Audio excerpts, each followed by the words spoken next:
సంపద సృష్టి అని మనం మాట్లాడుకుంటాం. సంపద కళ్ళెదురుగుండా కనబడుతున్నాయని తీసుకెళ్ళి వేరే వాళ్ళకి ఇస్తాం.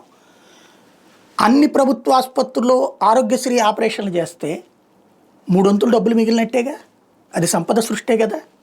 ఇసుకని ప్రభుత్వమే డంపింగ్ చేసి అమ్మితే తక్కువ రేటుకి సంపద సృష్టే కదా. మద్యం ప్రభుత్వమే నడిపితే సంపద సృష్టే కదా. కానీ కార్యకర్తలు నష్టపోతారు. మైనింగ్ ప్రభుత్వమే అమ్మితే తవ్విచ్చి సంపద సృష్టే కదా. ఇలాంటి సంపద సృష్టి మీదన కాన్సన్ట్రేట్ చేయరు. సంపద సృష్టి ఎవడో చెవిలో చెప్పండి అన్నట్టు. అలాగే రాష్ట్ర వ్యాప్తంగా అన్ని కార్పొరేషన్ల దగ్గర, అన్ని మున్సిపాలిటీల దగ్గర, అలాగే ప్రధాన రహదారుల దగ్గర హోర్డింగ్స్ కనబడుతుంటాయి, అడ్వర్టైజ్మెంట్లు కనబడుతుంటాయి. ఈ హోర్డింగ్స్కి ఆయా మున్సిపాలిటీలు, కార్పొరేషన్లు కూడా అట్లాగే సంపద సృష్టి నాయకులకు అవుతుంది లేదా అధికారులకు అవుతుంది. మీకు తెలుసా, ఓ పెద్ద హోర్డింగ్కి ఏడాదికి 1,50,000 2 లక్షల రూపాయలు అద్దె మాత్రమే కార్పొరేషన్కి కడతారు. అదే సందర్భంలో ఒక నెలకి 10 లక్షల నుంచి 25 లక్షలు వసూలు చేస్తారు వీళ్ళు, దాని మీద హోర్డింగ్ పెట్టుకోవడానికి, అడ్వర్టైజ్మెంట్ పెట్టుకోవడానికి.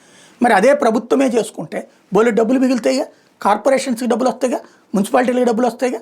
అధికార పక్షానికి సంబంధించిన వాళ్ళు ఏజెన్సీ పెట్టుకుని ఆ ఏజెన్సీ తరపున తీసుకుని వాళ్ళే చేసుకుంటారు. ఇది సహజంగా జరుగుతున్నటువంటి పరిణామం. కాకపోతే ప్రతి ఒక్కటి కూడా వినడానికి ఇంపైనటువంటి, అదే సందర్భంలో చెప్పడానికి కంపైనటువంటి సంపద సృష్టి నడుస్తుంటాయి.